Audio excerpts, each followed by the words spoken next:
In 1776, the people of the 13 colonies in America felt that they needed just a little bit more independence from Britain than they had had up to that moment. On the 4th of July that year, they issued their Declaration of Independence. These are the famous words that begin the second paragraph.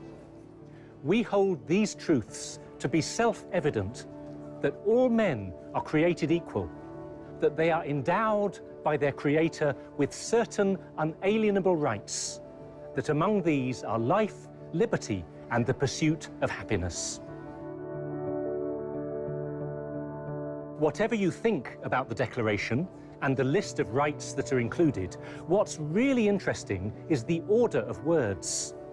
Life, liberty, and the pursuit of happiness. The right to life comes before everything else. If you're not alive, you have no rights or duties. There is nothing to defend, nothing to fight for.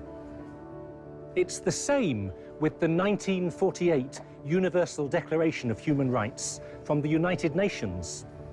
Article 3 states, everyone has the right to life, liberty, and security of person. The rights are slightly different, but the order is the same. It has to start with life. Christian teaching speaks about the dignity of the human person. Human beings have a special place in creation. We are persons, not things, with a body and a soul, with freedom and intelligence, with creativity and a conscience. Even if you don't believe in God, you can believe that human life has a special value, an intrinsic worth. This is why we shouldn't treat people as objects or as means to an end.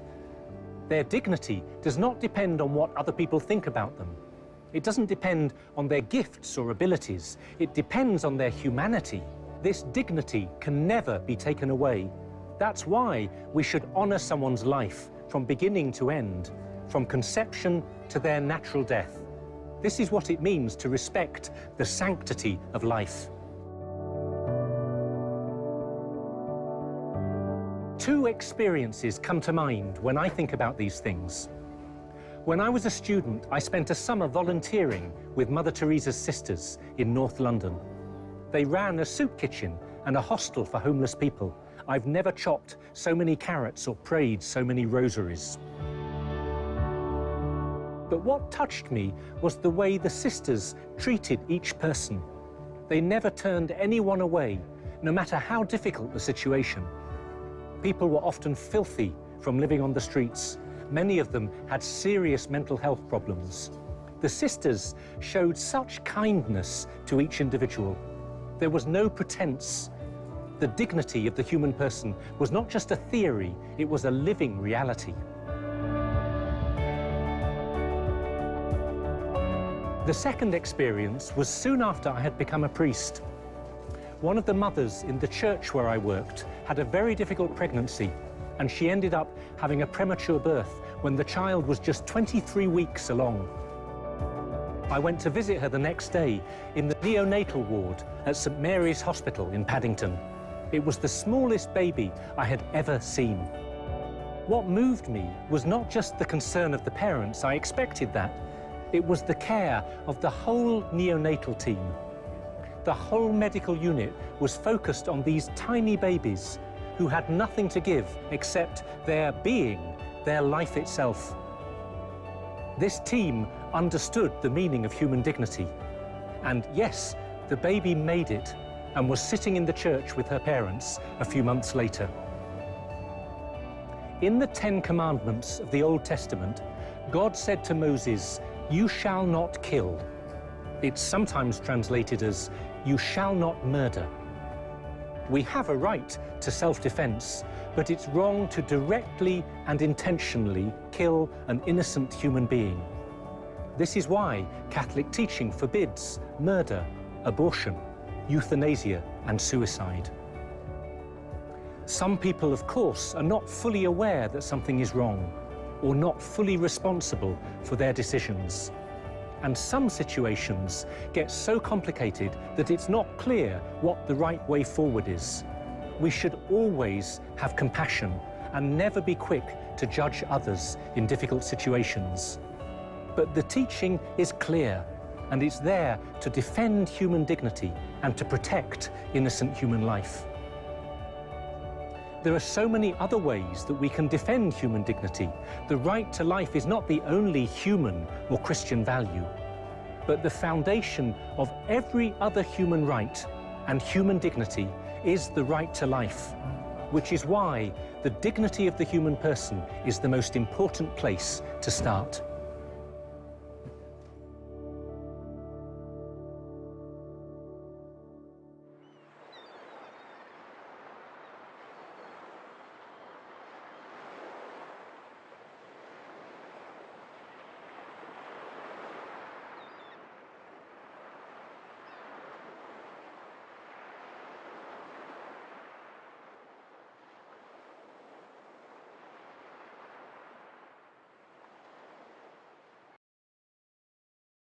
My husband is really good at anticipating what I need, particularly we're in the early days of parenthood. He's really good at looking after me as well. I'd have to say my mum, and that's because from a young age she got us really involved in working with vulnerable groups, particularly people with learning disabilities. And also she'd most of the time always put other people and us before herself. Typical mum. I have a friend who, when you speak to her, she always gives you 100% of her attention. She always really listens, and I think that this ability to be really present to a person is a sign of how caring and compassionate she is. My mom is amazing, and she always loving, always there, always caring for me, my siblings, and especially as an Italian, food and filling you and loving you. It has to be my mentor and friend called Pippa. She gives me the best advices, and she's completely present when she speaks to me. My husband. And that is because I would say I can be really horrible. And no matter what, and no matter how horrible I can be, he can show a love that I've never witnessed before.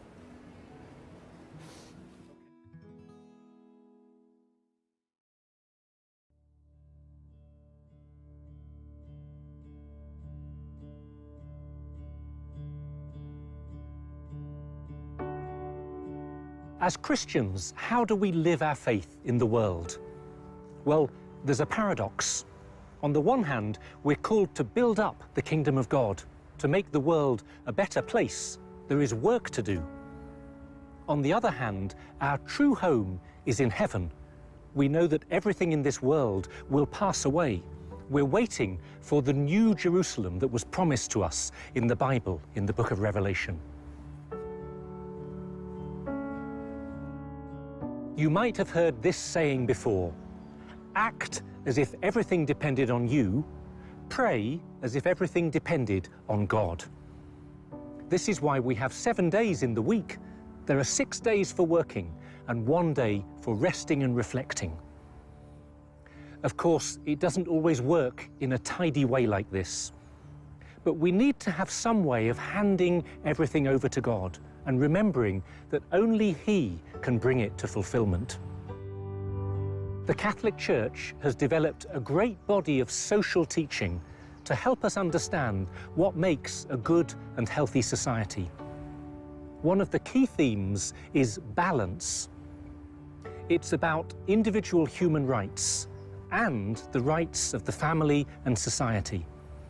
It's about the rule of law and the right to conscientious objection. There is a place for private property, and there is a place for recognizing the common good of wider society. There is clear teaching about the rights of workers and about our duty to care for the sick, the stranger, the prisoner, and the poorest of the poor. You see all this exemplified in the evangelical Christianity of William Wilberforce. He was horrified by the injustice of slavery. He spent his whole political life working for the abolition of the slave trade. This commitment flowed out of his religious conversion and his desire to put his faith into practice. Personal faith and a commitment to the common good of society went hand in hand for him. Catholic social teaching also involves caring for the environment. This is what Pope Francis calls an integral ecology, where justice, human rights, and concern for the poor are intertwined with a concern for nature, the environment, and the whole of creation. Everything connects. There are religious implications too. As a Christian, I have a responsibility to build up the kingdom of Christ and to infuse society with a Christian spirit.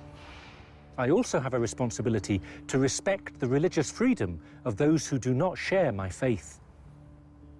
So there is a really solid body of social teaching here, based on the Bible and 2,000 years of Christian experience. But it doesn't mean everyone thinks or acts in the same way. You can have two Catholics, two Christians, who disagree very strongly about politics or practical policies. They will often have different priorities. What matters is that they are inspired by the same core Christian values. We learn these values as we grow up, especially in the family. And if we don't, we struggle. This is why the institution of the family is so important. It's the fundamental unit of society where we learn how to love and relate to one another. In the family, we learn the basic social values of freedom, generosity, fraternity, justice, forgiveness. And this helps us to build a just and generous society. A few days after Christmas, my sister told me that Thomas, my little nephew, had been trying to share all his Christmas presents with his big sister. He didn't want to keep anything for himself. Okay, he was probably just copying the example of his parents. Maybe he thought it was just a game. But he was learning the habit of sharing. He was learning the virtue of generosity. That same day, I read in the newspaper that a student had helped a woman give birth on the platform of the local underground station. He'd heard some screaming in the distance, and instead of walking away, he'd gone to see if anyone needed help. 5 minutes later, he was holding a newborn baby in his arms. It struck me that somewhere, probably in his home, this young man had learnt to look out for others. He had an instinct to help, and it led to this heroic moment on the tube. I'm guessing he owed a lot to his family and his upbringing. Now, life is complicated, and families are often complicated. But that doesn't stop us recognizing what a special gift it is when children can be brought up with the love of their mother and father, within the commitment and stability of marriage, and with a spirit of generosity and joy in their home. The Christian family has so much to offer society because it can become a place of faith and hope and Christian love. That's not to judge other families, but just to acknowledge that the love of Jesus Christ really can make a difference to our lives, and then to the lives of the people we meet.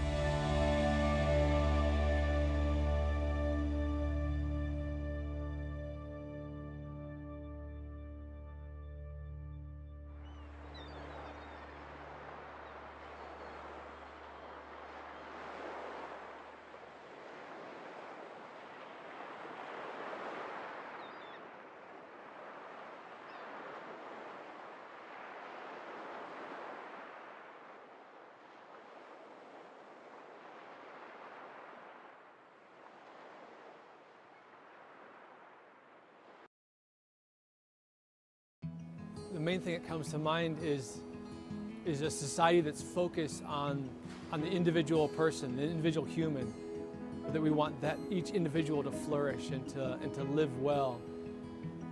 If it's centered on that, I think it'd be beautiful. I guess it's community, really. If you have a sense of community that doesn't exclude anyone, then that's what builds kind of like a better world. I think people need to care to the same extent, at least, about other people around them and also just around the area and like the atmosphere and environment they're in. We'd love in a different way. We'd look after each other differently. I think a sense of tradition and the ability for everyone to participate in that tradition and to pass it on to children and grandchildren and, you know, people in hundreds of years' time. I think a good society is one that has a memory as well as a happy experience of the present. There are many things that make a good society, but I think one of the major things, at least for me, is people being involved. I think empathy, and I understand that as the capability of putting human value before economic value whenever it's needed.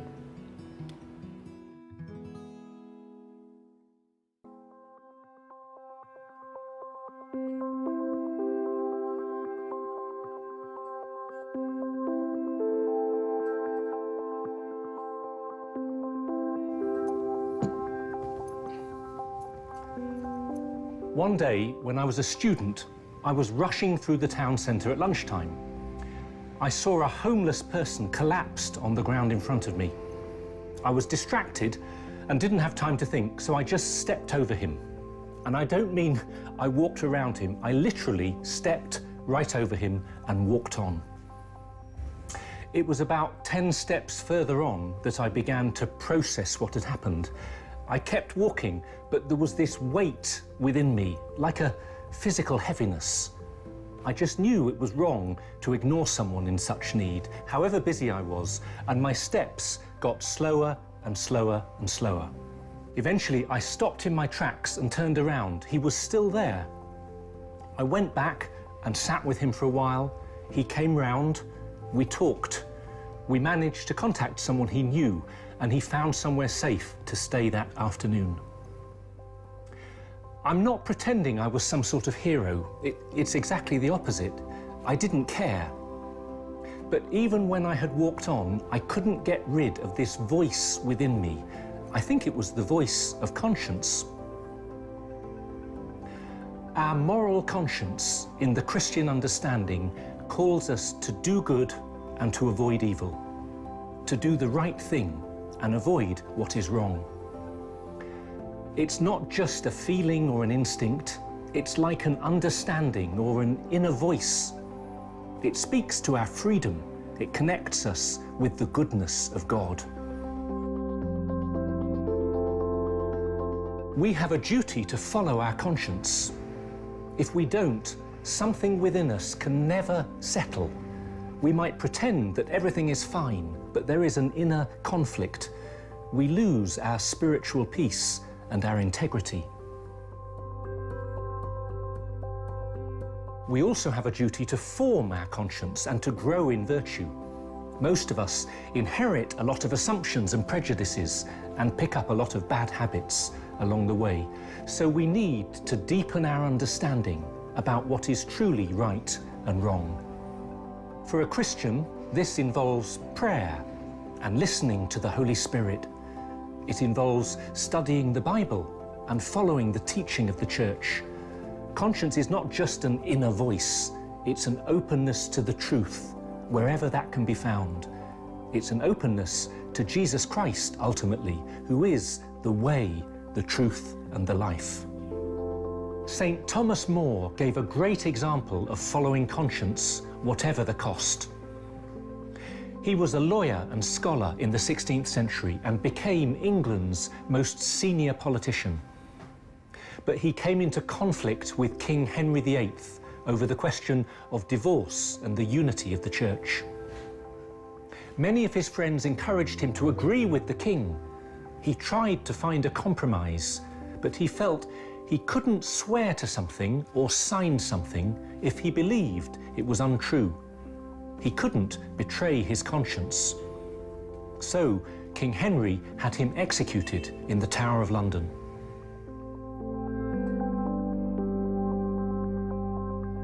The truth is such an important value, and one that is often devalued today. There is so much fake news in the media, and we can all become very casual about the truth. We cut corners and tell white lies, and sometimes we can get tangled up in terrible lies. Christian teaching is very clear, and it follows the 10 Commandments in the Bible. You must not bear false witness against your neighbour. It's wrong, in other words, to lie. We're called to seek the truth and to speak truthfully. Now, it doesn't mean that in every situation we're required to share the whole truth. It depends on the circumstances, and not everyone has a right to know what we're thinking. But we must avoid outright lies. Sometimes the truth requires us to speak up. St. Oscar Romero was a priest in El Salvador who had a great love for Christ.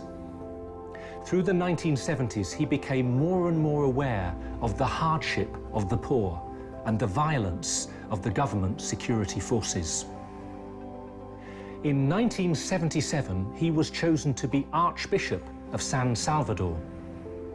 The political conflict was intensifying. There was electoral fraud, torture, government-sponsored death squads. Archbishop Romero became the voice of the voiceless. He spoke out against the killings and the injustice from the cathedral pulpit. And he kept speaking even when the death threats multiplied. On the 24th of March 1980, Romero was shot and killed while he was celebrating Mass. He was a martyr for truth, for justice, and for conscience. I hope that I will never have to face the horror that Oscar Romero faced. But I also hope that I would have the same love that motivated him, the same passion for truth and justice, and the same willingness, when the moment comes, to stand up for my conscience and for the truth.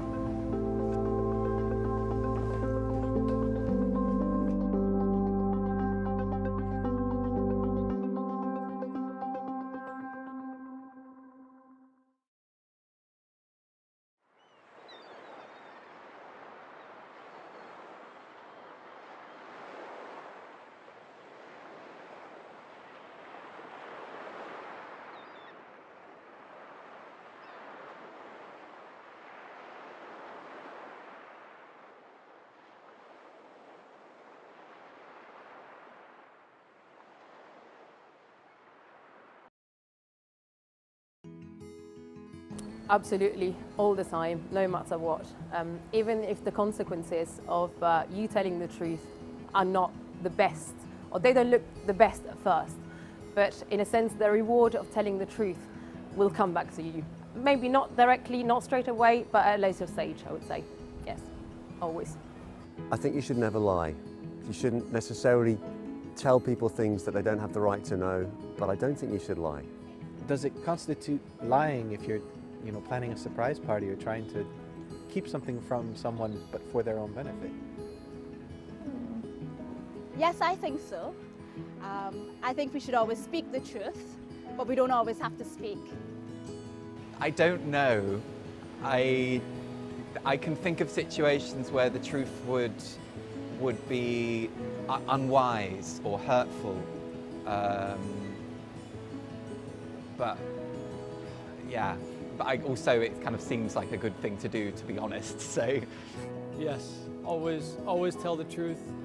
It's a beautiful thing. I think everybody likes to hear the truth, if not at first, to know that people are being honest with us. We want that.